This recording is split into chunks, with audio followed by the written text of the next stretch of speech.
Paging Wayzata fire. Plymouth Alcom, Plymouth with an engine for an apartment fire. Wayzata Terrace, 110 Circle A Drive South, apartment 218.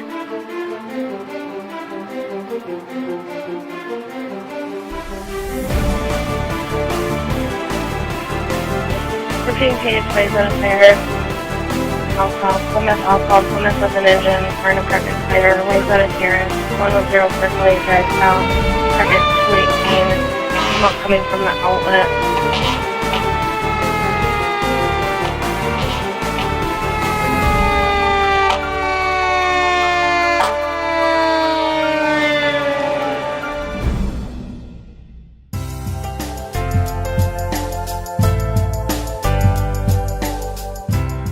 When we hire someone, obviously, if they have some experience, that's great. However, we do not require any experience whatsoever. After joining the department, new members go through Firefighter 1 training and then Firefighter 2. Everybody in the department is also a first responder, and all that training is covered by the department. In the Firefighter 1-2 class, they'll teach you the basics of firefighting. On our drill nights, we'll teach you kind of the way we do things at Wayzata.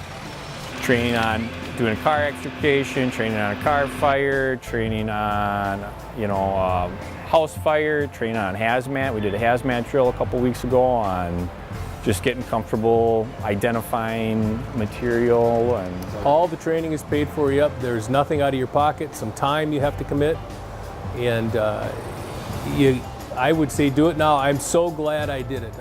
Ideally, we'd love to have you get the first responder medical class and the Firefighter 1 and 2 done in the first year, okay?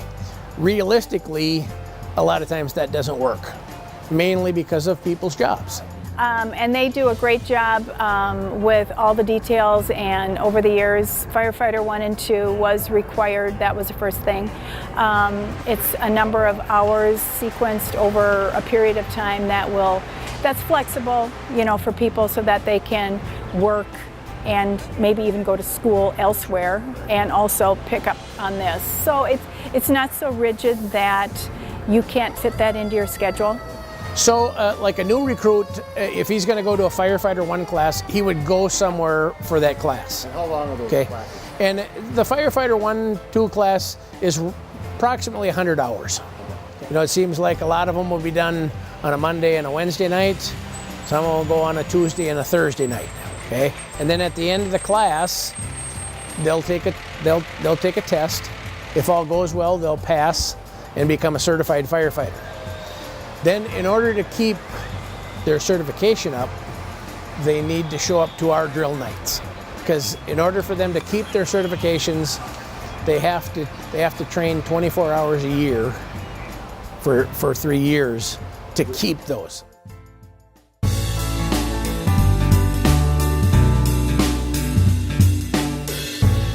Some of our drills are here, some of our drills are at Public Works. Sometimes we go down to the lagoon and run drafting operations.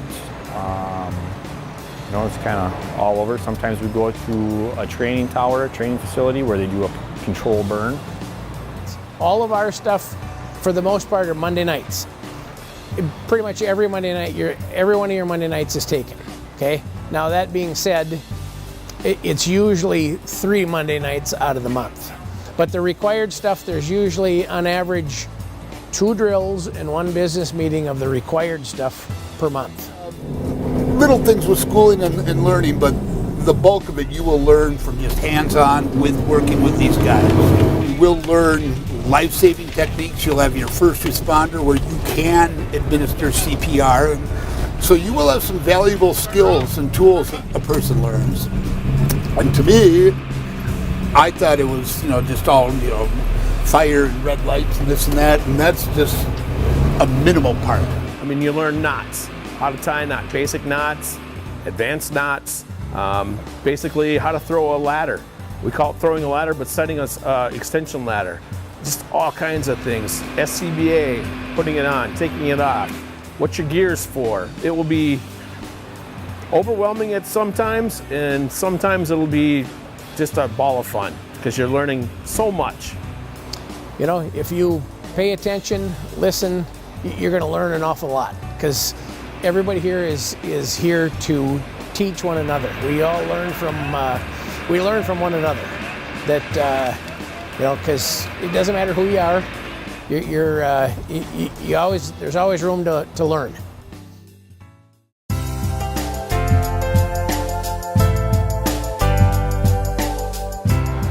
First of all, you'll be able to give back to your community, which pretty much all of us are here for.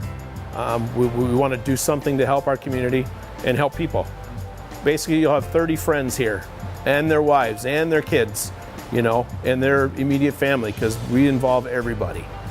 And that's probably the reason that people probably join. I mean, that's it. The people you work with and work for. Being able to be involved in the community. I mean, I think that is a draw for everybody, and the camaraderie and being able to be that other family where everybody gets together for a good purpose. Well, honestly, I started later than most of these guys do. I got on in my 40s, but it came across one day someone asked me, why don't you join? And I couldn't really think of a reason why not to. And I've known these people for years. I've lived in the town for years, so I decided why not. When you're a little kid, you always say, I want to be a firefighter. We have, you know, kids come up all the time in their turnout gear, and it's something that they just want to be firefighters. And even when I was a little kid, I said, I want to be a firefighter. And the day after I joined the department, I had a house fire that I was going to, and I'd only been on 12 hours and got a call. And the guy I was sitting next to on the fire truck, Marty O'Connor, looked at me and said, Reb, when did you get on the fire department? And I said, 10 o'clock last night. I said, what do I do? And he said, don't worry, I'll help you out, I'll tell you what to do, and when we get there, and we'll take care of it. So, I mean, guys are always looking out for everybody, and it's just, you know, men or women, it's a very great, for me, it's a great place to be at, and it has been for 34 years. I would say come to a few of the, a meeting or a drill or whatever, and observe. And just see what we do, and just kind of like apprentice, you know, like we used to do. Walk alongside for 2 or 3 meetings or drills, and get a tour of the equipment, the trucks, the department. Talk to people. I think you get a better perspective that way. And it's just a group of guys that are just willing to help. You know, I mean, I think that's the main reason that they actually joined the fire department to begin with, is to help. Because, you know, we a lot of times we see people on their worst day, and the satisfaction that you get from helping somebody that is in that kind of position is just, I mean, it's an unbelievable feeling. Well, I look back now and I wish I would have thought of this earlier in my life. But of course, when you're young and busy, you don't think of donating time to the city and that. And really, that's what I've found has been the most rewarding for me. Sure, I've learned a lot of firefighting and procedures and saving lives and putting fires out there. But the bigger thing of this is in a community, and Wayzata is so unique with its size and it's been on the lake, everything. You do a lot of things involved in the city, and that's what's really fun. You get to meet a lot of people, and it's, you know, it's fun. I've enjoyed every year of it.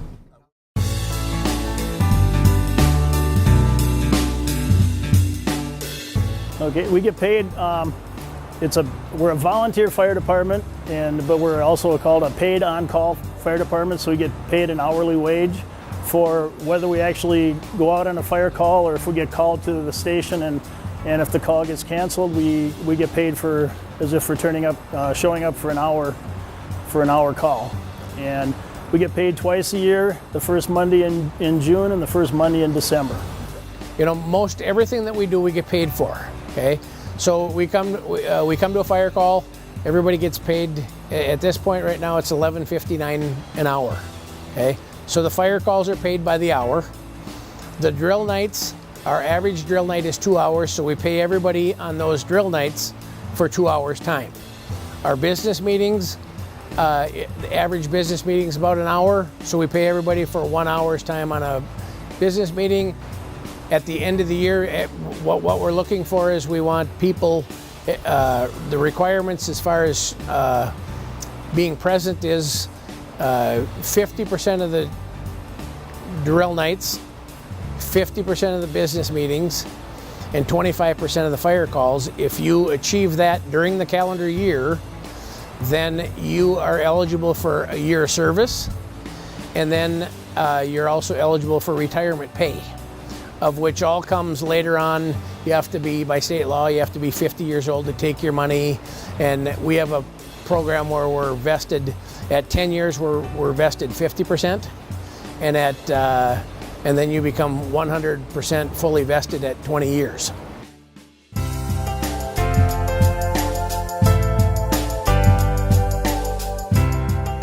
We all carry pagers. Hennepin County has a alarm system or alarm dispatch center. They'll send out an alarm once somebody calls 911. We'll get dispatched through our pager and a system called Active 911 to our cell phone, which is something new. Technology is a great thing. And it tells us the type of call and the location and the time of day. And basically that's what also comes through on the Active 911 on our cell phone. First come, first serve for getting on a truck and going to a call. So it just depends on how soon you can get here. So wherever we're at, we should be able to get the call, whether you're having supper or you're in a movie. Basically you drop what you're doing and you come to the fire station. And depending on the type of fire, we have mutual aid with our surrounding departments. So if there's a confirmed house fire, apartment fire, something like that, we'll have automatic mutual aid, whether it be with Plymouth, Long Lake, Excelsior, Minnetonka, and we also get called to their places too, depending on, again, the type of situation that might be occurring. Everybody has to respond to the fire station. Once you get here, we'll put our gear on and get on the designated trucks. Usually there's an officer like myself, a chief, that'll say we want to take this truck next. So it's kind of a systematically disbursement of our apparatus. And your brain's going a million miles an hour, and you're just trying to, okay, I'm gonna do this, I'm gonna do this, I'm gonna do this, right away to get, your hose stretched, get your air pack on, masked up, ready to make entry. Make sure you get your tools with you. Your pager goes off at any time, day or night. I'm lucky enough that my employer lets me leave work during the day. And if we're out all night, my employer understands that, and that's key, that I can get away during the day, but some people can't, and they can still make the percentages on the calls and the meetings and practices. It varies. A lot of employers have no problem letting employees go.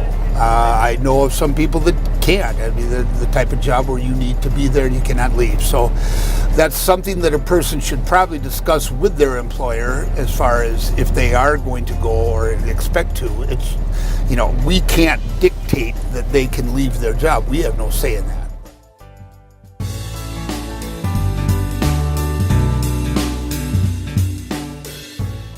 I like how you never know when your next call is going to be or what your call is going to be, so it keeps it interesting. I mean, it's everything. Like last night we had a call for a cat that was between the walls. I mean, it's as broad as it comes. Right. Everything. Yep. We'll do the cat in the tree, we'll do the medicals, anything with a heart, difficulty breathing. We'll do PI, car accidents, personal injury accidents. A lot of, like say, car accidents, medicals, fire alarms. We go probably most of the calls that we go to are automatic fire alarms. The most unique one we ever had was came through as a horse stuck in a tree.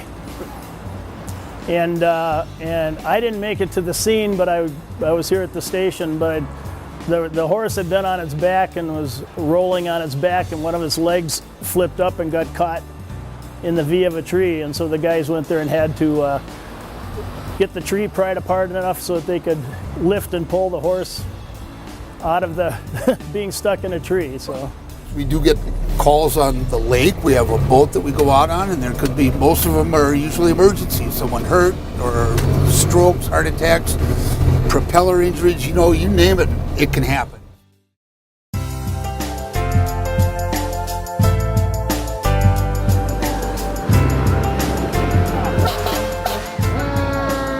We'll take fire trucks and a police car, and the mayor and city council members will all go around to all the neighborhood parties.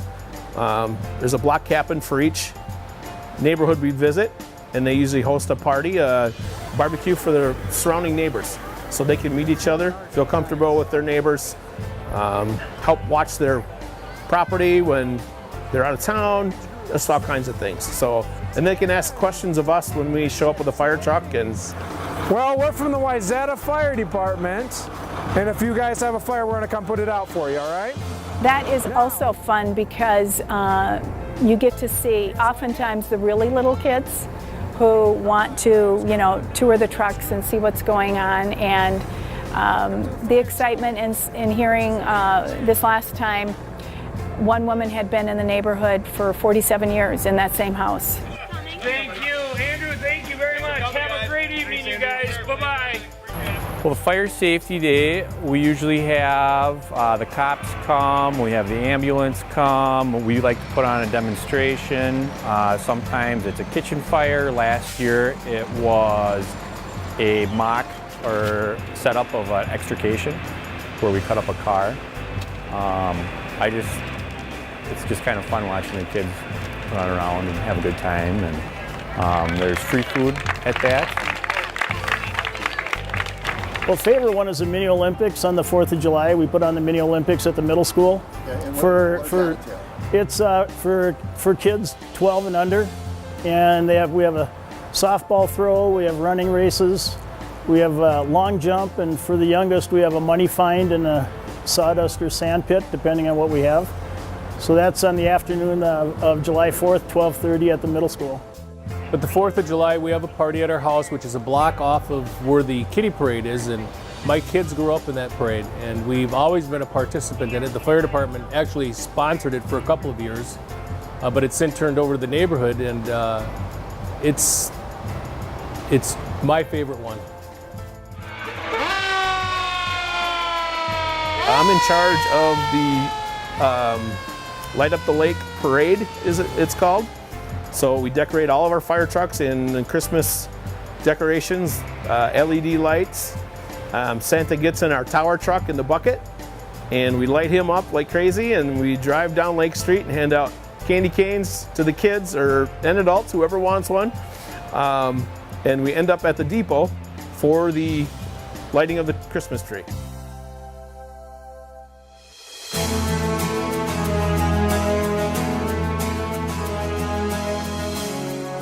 There's a great group of guys.